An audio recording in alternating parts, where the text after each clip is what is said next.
Saints. I've been wanting to do something called,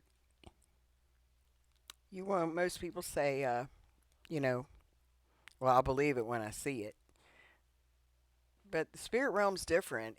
You'll see it when you believe it. And one of the things that I've seen being, since my health got a bit better, I wasn't stuck in a wheelchair anymore. I'm still walk funny with a limp, but it's amazing how much better I am now and how much more functional I am now and how reliant upon God I was for like my breath and like just to keep going back then. And how quick we are to get busy. And one thing that I have fallen away from is praising Him, talking to Him consistently, like I used to. And I notice that when I get super busy. I do. We don't mean it, it just happens that way. And so I have to reel myself back in and go, why am I feeling frantic? Why am I feeling aggravated and irritable? I found some instances in scripture where, like, even a prophet's first, second, third time of crying out to God didn't work, but they didn't stop. They kept going. And I'm saying this because I've seen some miraculous things happen for me. I've seen God answer prayers in amazing ways. And whenever I don't see prayers being answered, it's because I've stopped being persistent. So I think sometimes we don't get our prayers answered as much. One, it says we ask amiss, right? Everything's according to God's will. But I do see where persistence gets prayers answered. Jesus tells us when we ask with faith and He's our Father, He'll do it for us. And so now I don't, when people usually pray, it's not, they're thinking like He's a genie and they can have all their worldly dreams come true. I'm not talking about that. Um, but I am talking about constant relationship and our Father being the provider for us to take care of our needs. But it's a daily thing, daily. And I want to show you this little story here that Jesus gives us because I think we forget this lesson. We don't want to be nagging to God or, but I'm believing Him for it. Okay, let's keep praying for it every day. I asked you guys, I want to pray for Daniel V. He is a singer in a band. He lives to sing, and he's just got a diagnosis of cancer in the throat, and they want to remove his voice box and put a stoma in his throat, like my dad's got, with no voice box. And it's devastating him. And I want to believe a healing for him. And I want to pray for Sister Shelley, her health issues and other issues going on with her. Pray that she have peace and that her health be restored and she doesn't need surgeries. And pray for Sister Annette and her daughter of their circumstances, that God would heal their circumstances. So, if you guys don't mind adding those to your prayer list this week, I want to read this to you because I think we forget this. I really do. Now, Jesus is speaking here in chapter 18 of Luke, and He spake a parable unto them to this end, that men ought always to pray and not to faint. So don't ask for something once and that's it. Well, I asked Him and He didn't do it. Don't faint. It means don't give up. Paul tells us, pray without ceasing.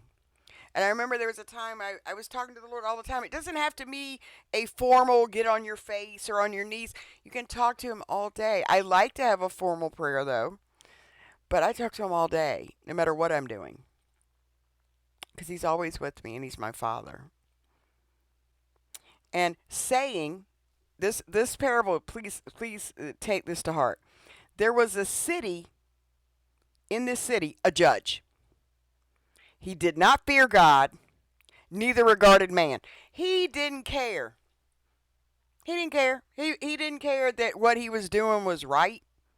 He didn't care if other people knew about it. He didn't care that it was the right thing to do. He didn't care that it was a just thing to do.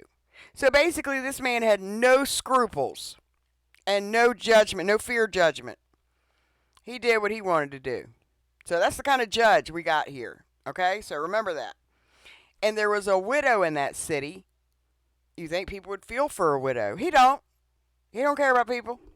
But listen to what happens. Because our Father is the opposite of that. He does care about what's just. He does care what happens to his children. He does have love for his kids. So he does want his children to be treated fairly and rightly, and he wants good things for his children because he does care. Okay? This judge didn't, and that's the point of it. However, that's why he's telling us this. So this judge, he didn't care. And there's a widow in that city, and she came unto him saying, avenge me of mine adversary. So somebody did something terrible to her. You think the judge cares? No. So what do I care, right? He doesn't, the empathy isn't there. He just doesn't care. And he would not for a while. But afterward he said within himself, though I fear not God, nor regard man, yet because this widow troubleth me, I will avenge her, lest by her continual coming she weary me. Okay? So it seems that she just bugged him constantly. And this judge didn't care about anything. Okay? Aren't you going to do something about that person that did something wrong to me? When are you going to do something about that? When are you going to do something about that? How many times have you heard where police just didn't find the killer and they would know they were overworked and all, and they just kept on and kept on and kept on, and years later they did so much work and finally they did some work on it and found the killer.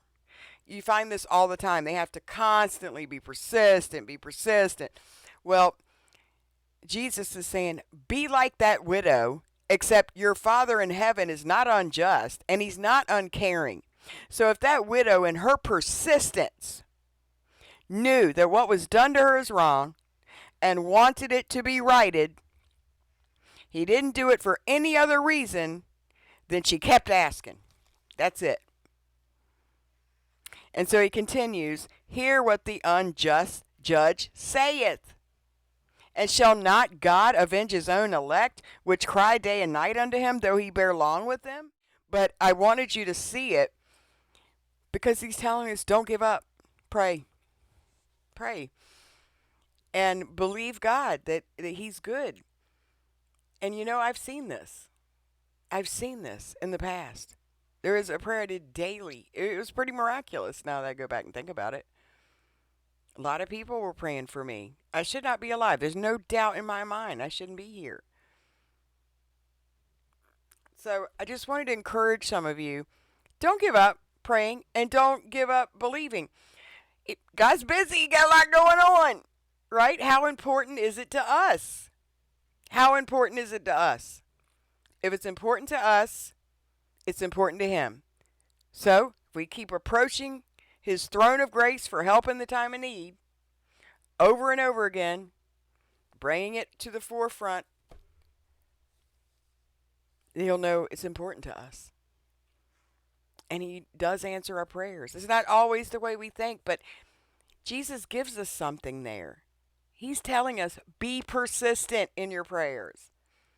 They don't, he tells us not to do vain repetition and long, eloquent, trying to impress him. That's not how we do it. We come from our heart and say, this is what's going on, Lord. I want to hear what you have to say about this situation. Help me, and how do we do this? And I need this, and can you help me out? Present your needs. Listen for him. See what he puts on your heart about it. Ask him to give you patience until it's remedied or whatever, whatever the situation is. And thank him in advance. But I also find that coming to him in praise and gratitude is always the best way. It puts our own mind in a good place when we're coming to God. And don't feel like you're nagging him.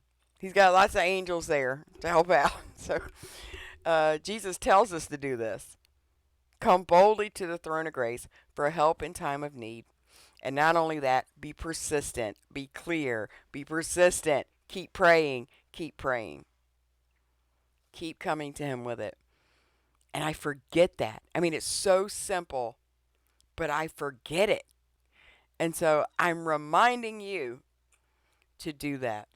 Get yourself back in the habit again every day, being consistent with your needs.